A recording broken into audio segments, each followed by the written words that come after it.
كون انك بتسألي دلوقتي انتي مش ام وحشة، احنا ما فيش حاجة اسمها ام وحشة وام حلوة. عايزة اقولك حاجة عن الفيديوهات بتاعة التربية الايجابية دي، من ضمنها اللي انا بعملها او اللي انا بتكلم فيها، اللي بيعرض لك الصورة المثالية للتربية، مش بيعرض لك الصورة الوحشة. يعني انا عمري ما هاجي اقولك اضربي ولادك وبعد كده خديهم في حضنك وصالحيهم. عمري ما حد بتاع التربية هيقولك كده، انما هيقولك من الاول اصلا ممنوع الضرب، ما ينفعش تضربي ولادك. الأخطاء اللي بتحصل من الأمهات ده طبيعي، ولكن ما بعد الخطأ هو ده المهم. يعني هعالج السلوك الغلط اللي أنا عملته ازاي، هو ده المهم. مش معناه برضو ان افضل اضرب ويبقى سلوك الضرب ده سلوك دائم عندي في حياتي انا وولادي، وبعد كده طبطب وابوس واحضن واقول اصل انا هعدي الحتة دي. لا طبعا، لان ده بيعمل في نفسيتهم شيء سلبي جدا جدا جدا. حضرتك محتاجة اهم حاجة اشتغلي على نفسك انتي. لما تقولي لي غصب عني مضغوطات، انا بقدر جدا الامهات، كلنا مضغوطين وكل الامهات مضغوطه والله العظيم وعارفه.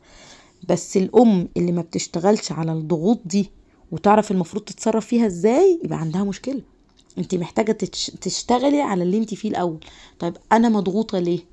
علشان مسؤوليه البيت، عندي شغل مثلا، علشان زوجي، علشان كذا علشان كذا. خدي كل نقطه وحط لها الحاجات بتاعتها. يعني انت حضرتك بتقولي هم حرفيا متعبين قوي، هم فعلا الولاد كلها متعبين قوي. الخلفة متعبة، التربية متعبة جدا ومرهقة جدا جدا جدا، وده كلنا لازم نتفق عليه. ولكن اني يكون ليا ولاد صالحين من بعدي، ده جزاء حلو جدا. ان يكون ليا ولد صالح يدعي لي، ده جزاء تحفة. ان انا اكون يوم القيامه الاقي ولد جاي لي يقول لي انا ابني بحفظ قران او بصلاته او الاقي مكانتي بترتفع في الجنه، ده مش بالسهل. ما هو ده مش بالسهل. هي التربيه صعبه بس مستاهله تعب ومستاهله شقه. احنا لو هنربي بزرار او هنربي كده، يبقى مفيش مجهود. فين المجهود بتاع التربيه؟ المجهود بتاع التربيه ان انا اتعب، وان ابقى متاكده ان فعلا الولاد متعبين. هم متعبين، متعبين. انا بقى عملت ايه علشان ما يكونوش متعبين؟ هم مش هيبقوا متعبين بس بنسبه بسيطه. بمعنى ان في ممكن تفضل تهاتي 24 ساعه طول اليوم في خناقات، واعمل وشيل وحط، وما نظفتش سريرك وما عملتش كذا، وتفضل تهاتي طول اليوم. وهيعملوا نفس السلوك بس بعد 50 مرة كلام. انا قلت لك لم هدومك الارض، انا قلت لك لم هدومك. وفي هتوصل لنفس النتيجة بطريقة اسرع وبعلاقة احسن وبهدوء، وهتتعب برضه لان هم مش ملايكة. لا هم ملايكة ولا احنا ملايكة، ولا هم مطلوب منهم ان هم يقولوا حاضر ونعم طول اليوم. بس الام اللي عملت لنفسها خطط، الام دي هتعيش اليوم على الاقل بسلام نفسي. هيكون في خسائر 20% مثلا نطلع بيهم، انها تبقى زعقت مرة، طبعا ما ضربتش، لان الضرب ده طالما انت كأم قلتي مش هضرب فمش هتمدي ايدك باي حال من الاحوال. ممكن تزعق، تزعق. في مرة اتعصبت، في مرة حطت عقاب ما ينفعش تحطه، عملت كده. بس طالعه بنسبة كبيرة قوي في سلام نفسي بينها وبين الولاد. هو ده المطلوب في التربية مش ان احنا هنقعد طول اليوم قاعدين، الشقة نظيفة، الجو لذيذ وحلو، قاعدين قدام التلفزيون، قومي يا حبيبي اغسل المواعين، او قومي يا حبيبتي اغسلي المواعين، او قومي يا حبيبي ننظف حاضر يا ماما انا اعمل اللي انت عايزاه انت حبيبتي. مفيش الكلام ده. الكلام ده مش هنا، مش موجود. بس بيحصل بنسب متفاوتة. ان بدل ما يجادل معايا 30 مرة وانا عماله اقول له اعمل، ويقول لي لا اعمل، هو لا ده انا عندي حاجة اسمها كراسة كده بتتعمل فيها جدول يومي مكتوب فيه اللي انت المفروض تعمله. تصحى الصبح تلاقي الجدول في وشك كده بيقولك انك عليك كبنت وكولد، على فكرة عليك نشير غسيل، عليك مش عارف حفظ قرآن، عليك مش عارف تنظيف كذا، عليك مذاكرة مادة كذا، عليك كذا. ده جدول محطوط فبيريح الكلام بتاعنا شوية. عندي قواعد في البيت، في قاعدة في البيت محطوطة. مفيش حاجة اسمها ان كل واحد ماشي سبهلله كده، لا في قواعد وبفهمهم كده. زي ما الدين بتاعنا عامل لنا قواعد، وعامل لنا اوقات للصلاة، وعامل لنا اوقات للصيام، وعامل لنا الحاجات الحلال والحرام عارفينها. احنا برضو في البيت لازم يكون لنا قواعد. القواعد دي بتعمل ايه؟ تفتح دماغك. مش عايز تعمل ما تعملش. عندي بص 500 طريقة ان انا اعلمك بيها، مفيش مشكلة. غير الام اللي بتضرب وبتزعق، هم عارفين اخرك هتعملي ايه في الاخر. هتضربي وتزعقي، خلاص خلصنا يا ستي يلا اضربي.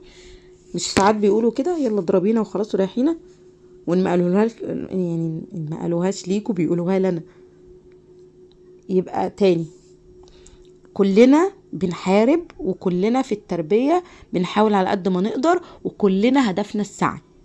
رقم 2 هدفنا رضاء الله عز وجل عننا، ان دي المهمة بتاعتنا الأساسية، وهدفنا السعي اللي انا اعمله ما بعد بقى السعي وما بعد اللي بيحصل النتيجة احنا قلنا مش بتاعتنا. رقم 2، انا كأم ايه الضغوط اللي عندي اصلا، اتخلص منها ازاي؟ يا اما الجأ لحد متخصص يساعدني، يا اما اساعد نفسي بنفسي، ورقه وقلم واكتب كل الضغوط اللي عندي واحلها ازاي. احنا مش بنكتب بس، احنا بنحل. رقم 3، اعرف ان محاولاتي دي عباره ان انا شخص ناجح. انا طول ما انا بقول لنفسي انا ام وحشه، انا هبقى ام وحشه. طول ما بقول لاولادي انتوا اغبياء انتوا وحشين، هيبقوا وحشين. لا، ده انا بقول لنفسي كل يوم الصبح انا امبارح حاولت بطريقه معينه، فانا هغير الطريقه دي وهحاول بطريقه احسن. باذن الله المره دي انا هكسب، وباذن الله المره دي هيخلص اليوم باقل الخسائر. هيكون في خسائر، طبعا هيكون في خسائر، احنا عايشين في دنيا كلها تعب وهم ومشقه، ولكن هطلع باقل الخسائر. اني هطلع عندي رساله ان اعلمهم واربيهم، اعلمهم الحلال والحرام، اعلمهم ازاي يكونوا سويين نفسيا.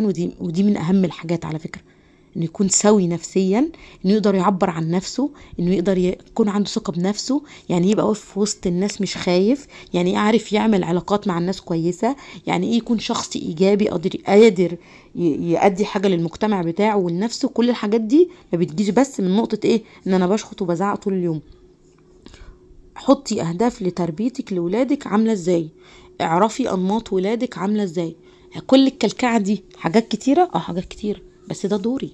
ما انا اتخلقت عشان ده، علشان التربيه دي، علشان ده اللي انا هاخد بيه ثواب، علشان ده اللي انا هطلع منه ولاد صالحين ان شاء الله يقدروا يكملوا رساله من بعدي.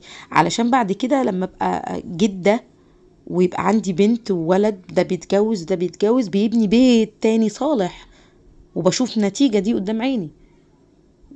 فهمتيني؟ فانتي محتاجه كل الحاجات اللي انا قلتلك عليها دي. اسمعي الفيديو كده او اسمعي الفويس ده وانتي معاكي ورقه وقلم وبتسجلي كل الحاجات. ممنوع تقولي عن نفسك وحشه، ممنوع تقولي على نفسك ام فاشله، تقولي عن نفسك انا ام بحاول كل يوم، عايزه اكون احسن، عايزه اولادي يكون احسن. ممنوع تسمعي نفسك اي حاجات سلبيه. اسمعي فيديوهات كتير عن التربيه، مش هقولك وقفيها، بس اسمعيها وانتي بتاخدي النصيحه المهمه اللي ليكي اللي تقدري تنفذيها.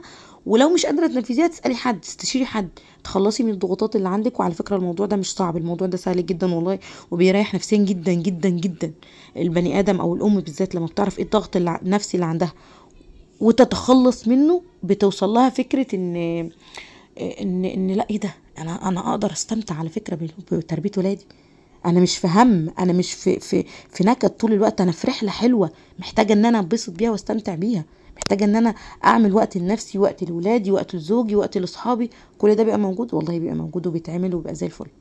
بس محتاجين بس نفهم يعني ايه تربيه الاول، يعني ايه تربيه، يعني ايه رحله انا ماشيه فيها مع اولادي، عايزه اوصلهم لبره امان نفسي، ديني، اجتماعي، ثقافي، يكونوا ولاد صالحين فيهم كل الصفات الكويسة اللي يقدروا يكتسبوها من خبراتهم معايا أنا، فيقدروا يوصلوا لإيه، لكل ده.